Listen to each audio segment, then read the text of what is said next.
February is known for American Heart Month, and today we have MarinHealth Clinic cardiologist, Dr. Ines Sherifi. Thank you so much for joining me here today. My pleasure. All right, so we're talking about the importance of us women and our heart health. And my first question I have for you is that us Bay Area women, we need to be aware of our heart health, So can you tell me the specific risk factors and the enhancers that us women need to be aware of? Sure. So I think first of all, being aware that cardiovascular disease is the leading cause of mortality in women is very important. And actually, recent data from the American Heart Association indicates that about 1 in 3 women per year will be affected by cardiac disease, by heart disease. And actually, only about 54% of us are actually aware that cardiac disease is the leading cause of mortality in women. It's actually much higher than all cancers combined. So I think awareness of that is, number one, a risk factor in itself. So being aware that it's actually such a huge risk, it's very important so then we can improve our cardiac risk, essentially. And then in terms of specific risk factors, there are, of course, several. So a high cholesterol is at the top of the list. High blood pressure is also at the top of the list. And something, very important that hypertension is called the silent killer. So it's very important for all of us, actually.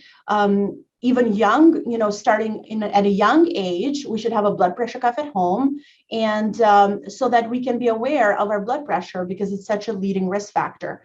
And then other risk factors include polycystic ovarian syndrome, for instance, or rheumatoid arthritis, lupus. These are conditions that are actually increased prevalence in women. And other risk factors would also include obesity. So there's quite a few risk factors and the list goes on and on, but I think very important ones would be these ones.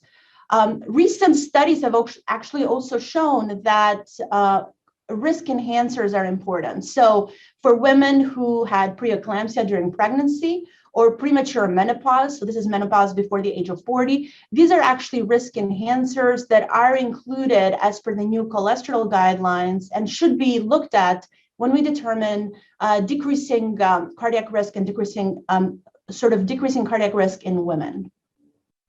Absolutely. And I honestly feel like with our heart health, it's super important for us women to take care of ourselves. I know it's been so stressful for our bodies, especially during this pandemic. But what are the first steps that women should take if they're concerned that they may be at risk? Absolutely. So first of all, I would actually recommend speaking to your provider. So your primary care doctor, and trying to understand, do you have an increased risk of heart disease? Is there a risk of heart disease in your family? Do you have any of the cardiac risk factors that we just discussed? And if that is the case, then reaching out to your provider to discuss further how you can reduce your risk. And currently, there's a lot of treatments that are available to women. So it's very important that we all are aware of that and that we take advantage of the knowledge and speaking with our provider. I see. So what are some options for our patients who do need the treatment? Absolutely. So there's a few things actually that are very important. So first of all, it's kind of realizing that signs of heart disease in women can be different from signs of heart disease in men. And this is very important because it can alert us to actually reach medical care. And so that's sort of where it first starts. So generally there is something called male pattern heart attack. So that crushing chest discomfort that very often will lead patients to the hospital where we do find a big clot in the artery. That may not always be present in women. Some women do have that, but a large proportion of women do have other types of symptoms, such as female pattern heart attack, where the plaque is organized along the vessel. And this was data that was actually,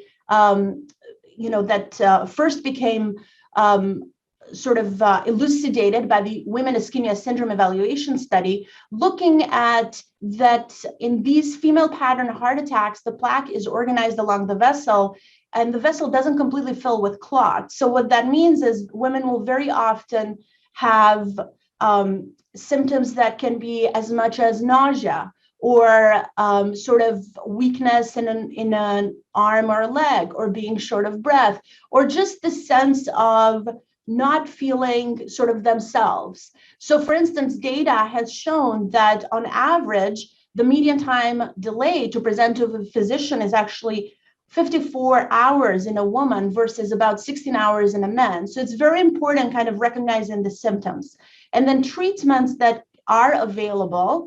Of course, in patients who are having a heart attack, we have, available stenting, for instance, or different treatment modalities in patients with hypertension. There's different medications.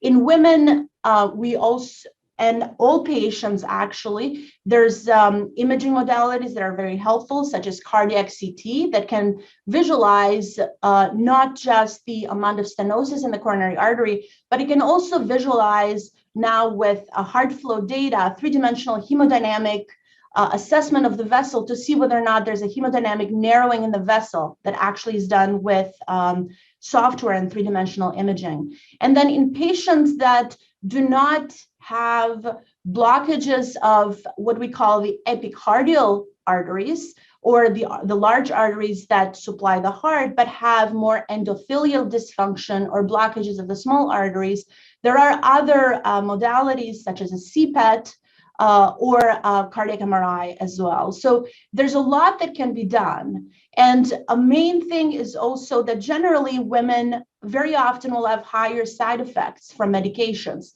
So it's very important that we as providers actually work very closely with the patient to ensure that we understand the side effects of the medications, and then work to provide the right medication that works for them. So it's very important actually to provide personalized care, because the risk factor profile is different in each patient, looking at the risk factors. So it's very important that we personalize the care and also personalize the side effects of the medication.